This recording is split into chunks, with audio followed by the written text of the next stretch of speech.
So I think I'm gonna redo this video because originally I didn't like how I had it set up and how many things I went on. But today we're going to be talking about my ban list predictions for the next Forbidden Unlimited list, which I think is going to be coming around March, like mid-March, after Maze of the Masters, and before one of the most important events coming up soon, because the next major events we have are this weekend, being YCS Sydney, Australia, and El Salvador. And then after that, we go into the Team YCS, which is March 15th and 16th, with the release of Maze of the Masters the same weekend. So I really expect the next ban list is going to be taking place on this next upcoming weekend after these two YCSs. So we have a new fresh format to go into the national season, going from March all the way to July. And then after all the nationals are done, after the nationals in Germany, we get a huge list to take care of the meta so we can go into the Duelist Advanced format, as Duelist Advance is going to be legal for 3 of the 4 WCQs. But enough talk on that speculation front. Let's go ahead and talk about the next ban list. In my opinion, they could release it after this weekend. If not, we're going to be waiting until YCS Houston, Texas, probably. So we just have to wait on that. So let's start off and let's talk about cards that are, in my opinion, are going to be put to 3 first, because I'd rather get those out of the way because they're the quickest talking points.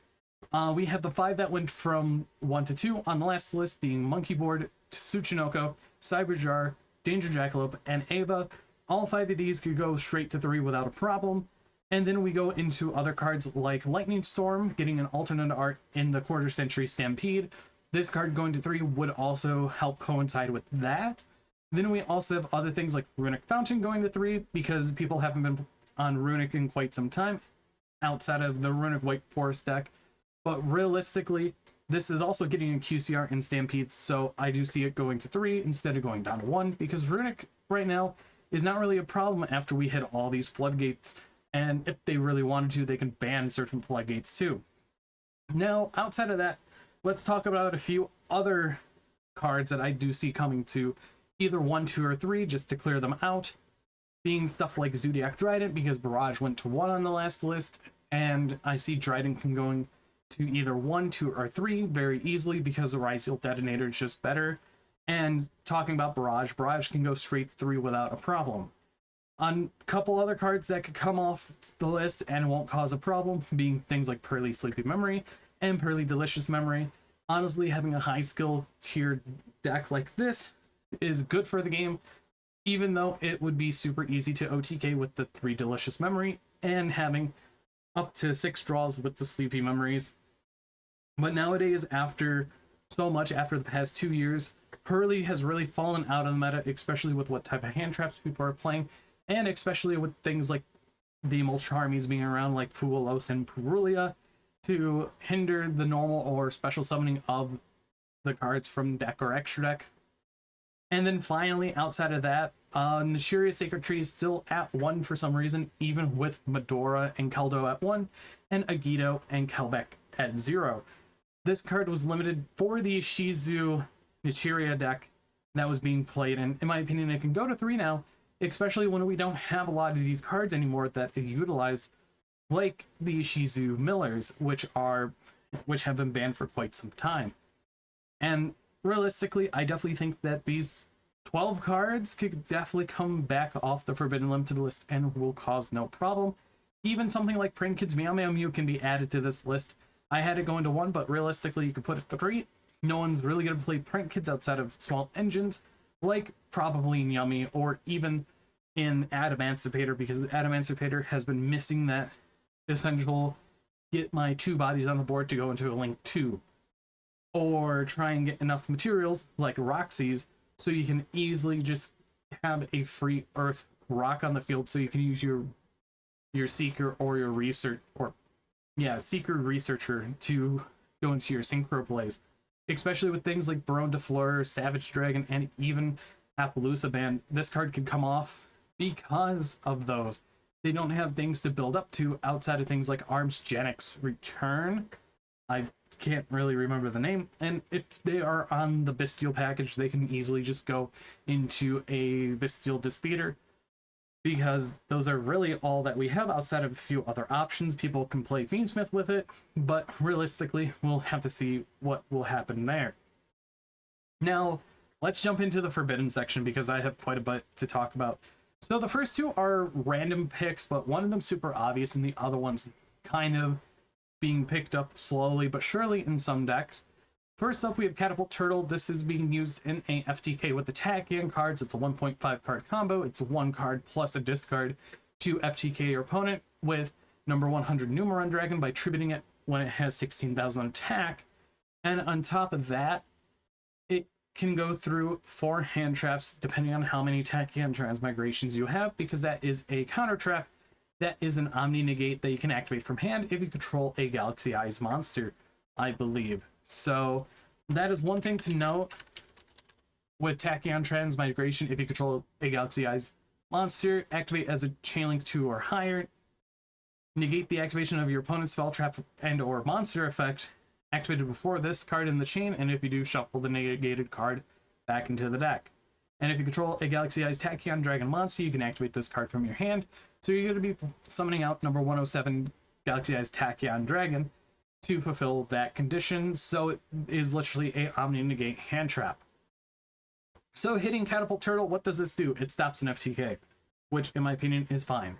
And then after that, we're going to be looking at Barrier Statue of the Torrent. Mermail players are putting this into their deck because they're running Deep Sea Prima Donna. This allows you to shuffle back a banished card to summon out a level 4 or lower water monster from your deck. And their option of choice most of the time is going to be Barrier Statue of the Torrent. As when we look at Deep Sea Prima Donna, it is a generic level 7 synchro, and you can target one of your opponent's banished cards, add to your hand, or special summon one level 4 or lower water monster from your deck, or special summon one level 4, and if you do, add that target to their hand. So you're minstraling something away so you can go into the Barrier Statue with Prima Donna before they can even Nibiru you, which is very crazy to think. And also, if you snipe out something like an Effect Veiler, it gets added to the hand, and it's like, oh, you have to deal with this, and you have to deal with whatever else I'm going to be bringing out. So realistically, I definitely think that the Barrier Statue of the Torrent is going to get banned because of what it has been doing. Now, the next one up on the list is an either or, I would say. So I'm split between Fiendsmith and Paradise being banned or DDD Wave High King Caesar. In my opinion, Fiendsmith might be in Stampede, so I think that they want to make profit as much as they can off of it, so they can either hit one or two of these, or one or the other of this card. Hitting DDD Wave King High Caesar cuts off an access point of a negate of when your opponent activates a monster, spell, or trap card that would special summon a monster. So it stops things like Nibiru the Primal Being, or it even stops a lot of current cards on how they function. Kind of like if you want to activate a Mitsurugi card to ritual summon, this can negate it. If you want to activate something on the lines of any of your Malice names that gets banished to summon back, you can easily negate it. So realistically, either this or get rid of this form of interruption in Fiendsmith and Paradise, because if your opponent special summons a monster and this is in your graveyard, you banish it to send your Fiendsmith's Desiree, and then you trigger the Desiree's effect, shuffling back a Light Fiend to send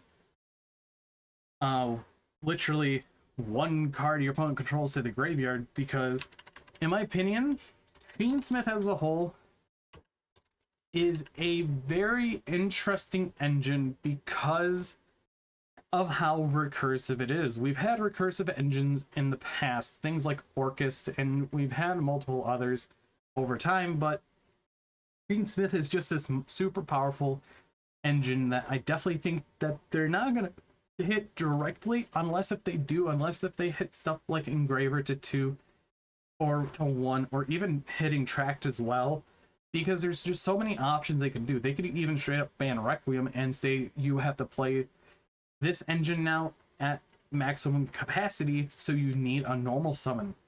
So realistically, there's a lot of things that they could do with the engine. My opinion is just banning Paradise because it gets rid of a form of interaction and it stops them from ending on both Paradise Engrave and a Wave King Caesar, so they can stop 3 total different pieces for the interaction points.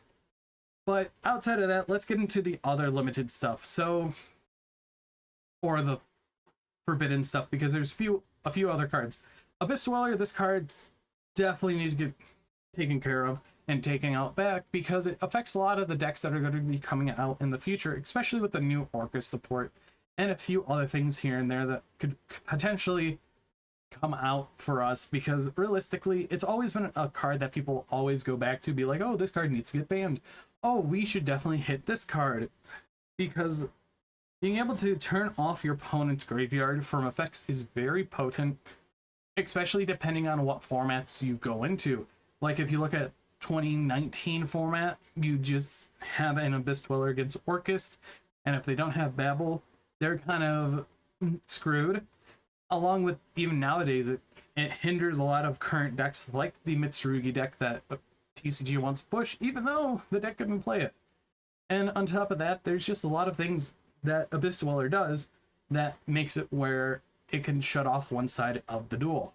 And next one, outside of that, Twins of the Eclipse. Being able to have a Ryziel Detonator come back whenever you please with this card is very, very worrisome, especially with the new Heraldic Beast stuff that's coming out in Alliance Insight, that it can hand rip 3 to 4 cards, and on top of that, it could do an absurd amount of damage. I've been playing Adotic Mitsurugi recently, and you can make this with 2 King of the Feral Imps to get a 3rd search, which is very powerful, especially for reptiles. And in my opinion, and even though this is a super rare, it could definitely get hit because Konami has a tendency of hitting super rares and below super fast if it's not really an issue. If we look at things like Super Heavy Samurai, they took away Scarecrow and it was only a super rare from, I think it was Phantom Rage? Or no, that was Rise of the Duelist. And then recently with Beansmith's Lacrima, they banned that card in an instant. It only lasted about a whole month before people had to pivot to the Necroquip Princess lines. But realistically, those are 2 more hits that I see to the Rank 4 pool that kind of need to go before things get worse. And now onto the Malice hit. I really didn't know what to hit. You could hit a name down into multiples. You could treat them like Tearlament, but you could also look at their generic access to the Cyber's whole entire pool of Link monsters, and the one to think of is Splash Mage. I wanted to put both this and Link Decoder into this prediction, but that would have been super hard to do because you have to realize that Alliance Insight's also coming out May 3rd. So if you hit both Splash Mage and Link Decoder, that gets rid of a lot of options that they can go into. It turns Dormouse into, you must draw this and another card, or you could cut this off and make the new Agnister version a little weaker than it is now. But in my opinion, Splash Mage is the way to go because this lets decks like Malice push past Nibiru, even though some versions of the deck don't even need this. But realistically, this is just one of the cards that I think that should be banned and should have been banned for quite some time. Even Link Decoder 2, I would be fine with if both of these got banned because of how powerful both of them are. Being a Cyber Monster Reborn and being a card that could summon itself back if you use it as a link material for any 2300 or more attack monster. So realistically, you could just say both of these could be banned and Malice would be fine for now, going into the Alliance Insight format. Along with that, let's talk about the final card on my ban list section, and it is a card that's paired with both Fiendsmith and About Q, the Lightless Shadow, being Nightmare Griffin. A floodgate on a monster that needs to point to stuff is really strong, and you could summon this with an About Q and get the additional set a spell or trap from the graveyard by discarding a card to set it is really good, and if it's co-linked, you get to draw 1. and special summon monsters on the field cannot activate their effects unless they're linked. So if you have this in your middle zone with an About Q to the right or left, and whatever else pointed to it, to the About Q and the Griffin, those can activate. But this leaves your opponent with nothing on your field that they can summon a monster out to point to, unless if they had to put in some commitment to what they need to do. So realistically, I definitely think that Nightmare Griffin's time's finally to get banned because of how potent and how toxic the card could be. But on top of that, if they do ban this, they could probably bring back other cards like maybe Curious Select Sworn Dominion, or even other things on the caliber that this card was causing an issue with. Because back then, we definitely see how it was just being used to set floodgates like Imperial Order, or just setting other things as well, like Anti-Spell, Fragrance, Summon Limit, and all of the above on whatever floodgate you want. But realistically, that's all the banned section that I have. So Catapult Turtle, Torrent, Fist Dweller, Eclipse Twins, Splash Mage, maybe Decoder 2, Nightmare Griffin, and Caesar or Paradise. So that's a lot of hits there. And now, cards that are going 2-1. I know that I did this weird going 3-0-1-2, but let's talk about those. So first up on the front, Bestial Drewsworm. Even though it might get a reprint in the Stampede set, I definitely think it could be going down to 1 because of how much it is played and how it is now the best Bestial, along with the Bestial Baldrake. So these two are the top 2 Bestials everyone are running in multiple copies, on top of the one Magnemut, because Magnemut's just another copy of everything. Some people have suggested to ban Magnemut. That would be fine. But also, I'd rather just keep Magnemut there so it could live another format after it gets a rarity collection bump. So 2 formats after that, they could finally take care of the Bestials if they really wanted to. But realistically, I definitely think Drewsworm is one of the cards that should be limited, because it takes care of 2 things at once. It can banish a Light or Dark from either graveyard, so you could stop your opponent from playing a certain effect in the graveyard, and you can also extend with it in something like Malice, so you could banish like a White Binder, summon this out, Binder comes back, you draw a card, then banish 3 cards from either graveyard. That is very strong of a card. Then you can link them away for Access Code Talker and deal with a actual threat on the board, so you could go just Drewsworm 1, Access Code 2, so they can't respond to it. So realistically, I definitely think that Drewsworm can be limited, and even though I only run 1 in some decks, it is definitely a threat to be reckoned with. Now, after that, I really haven't touched on Ryziel yet, outside of the 2 Xyz monsters, but I think it's fair to say that X-Ryziel can go down to 1, as this is the right hit that they could do, especially with 7th Tachyon on the way, after we get it in Maze of the Masters.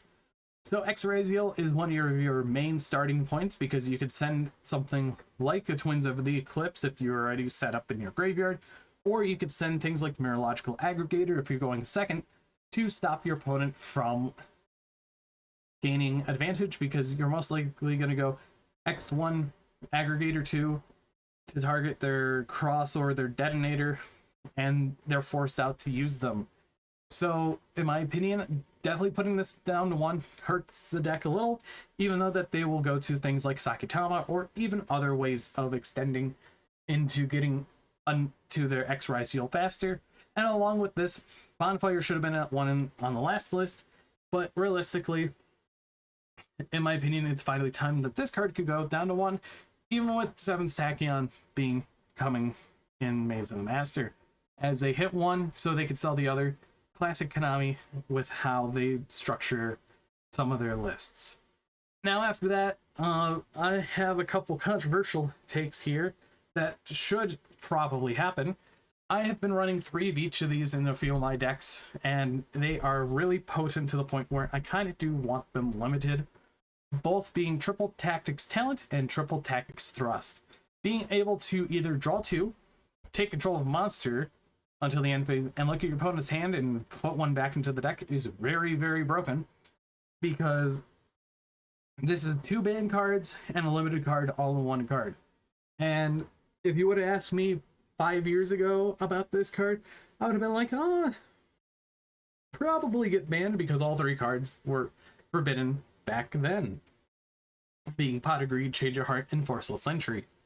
So I think it's finally time that we start hitting stuff like Triple Tactics Talents down to 1, along with Thrust down to 1, because of being able to set any spell or trap card from your deck, or if your opponent controls a monster, you can add a normal spell or trap card from your deck to your hand, is really insane, because you could just go Thrust into Talent, or you could Thrust into Bonfire, just Thrust into anything, even things like Dimensional Barrier or Destructive Daruma Cannon. So there's just a lot of potential cards that you could set off of this. Some are floodgates, some are complete stops in the game to stop your opponent from progressing through their turn.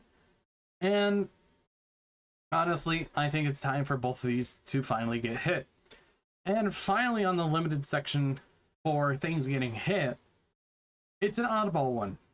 With the prevalence of hand traps being huge, and Konami's going to things like Dominus Impulse, Dominus Purge, and Psalms of the King, we are heading into an interesting point of the game where we kind of need to start hitting some hand traps.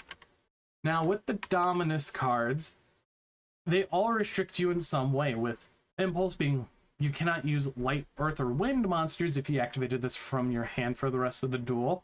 Purge blocks you out of Darks, Water, and Fire for the rest of the duel if you activate it from hand.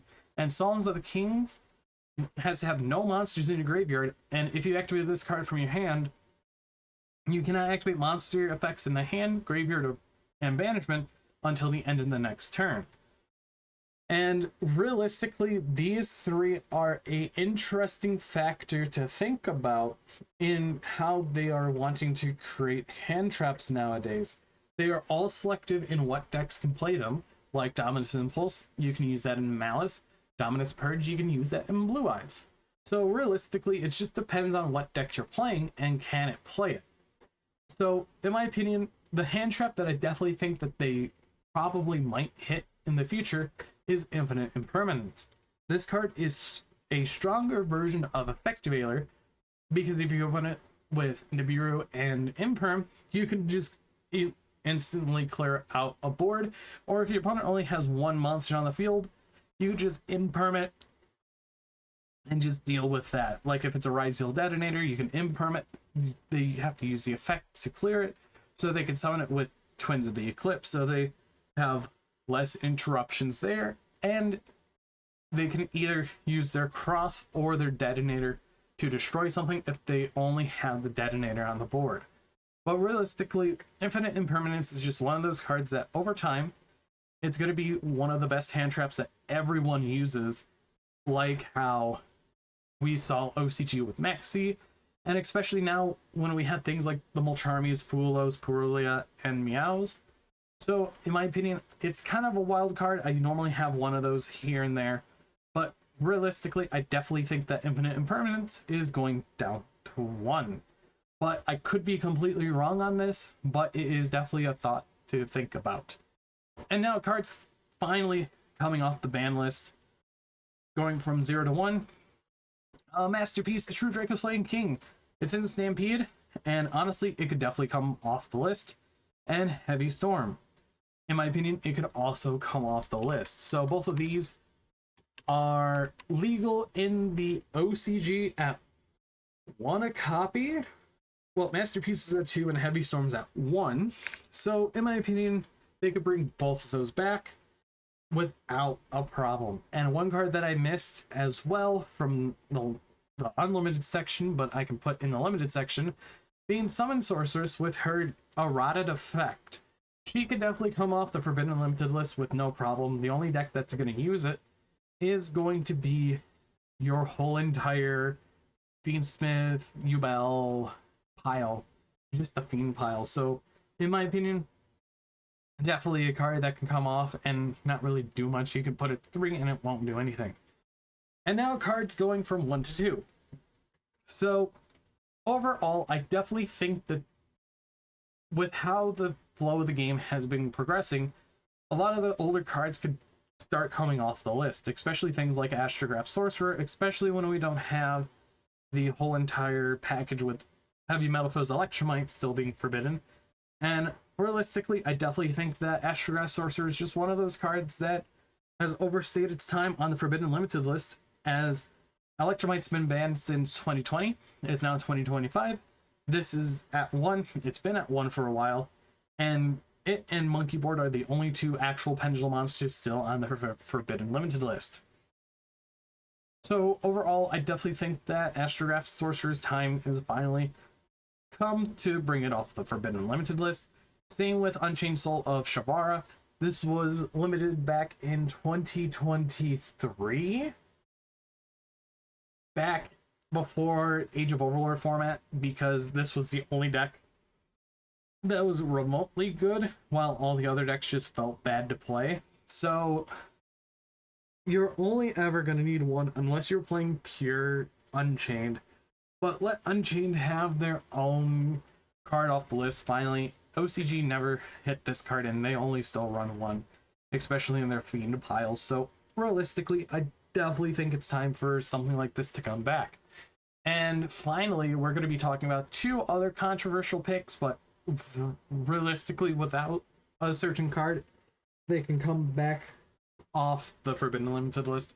Without Original Impulse Foil Snake Eyes, you could definitely say Snake Eye Ash and Snake Eye Poplar can both come off the Forbidden Limited list and give additional starters to the Light Force as a Mina deck, just to get to things like Deception of the Simple Spoil, or, well, your Field Spell, Hidden Temple of Snake Eyes. So there isn't much that you can search off a Poplar without the Original Simple Spoil being there, because when we look at Snake Eye, all of the spells and traps we have, you have Subversion, which is a good board breaker, Dramatic Snake Eye Chase, which I guess you could place a Diabell Star to the graveyard or to your field.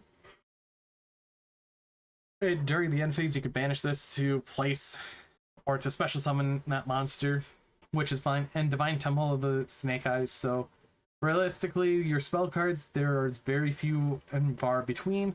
And then we also have Startling Snake Eye, or Startling Stare of the Snake Eye, which you really don't run, as I would rather run Temple and Dramatic Snake Eye Chase. But realistically, putting these two would help out things like Snake Eyes Doomed Dragon and Execute Dragon in that form of way in part of the lore. And honestly, there is a lot that could be said for other cards on the Forbidden Limited list, as I did like 4 videos on the ban list, but I'm gonna wrap this up now. I hope you guys did enjoy this video. It was a bit longer than I thought it would be, but I have to say that these are my predictions for the next ban list, March, April 2025. Tell me down in the comments below what you think. Remember, these are just my opinions. Your opinions may differ. And anyways, I've been Bolt Spider. See you guys in the next video, and goodbye.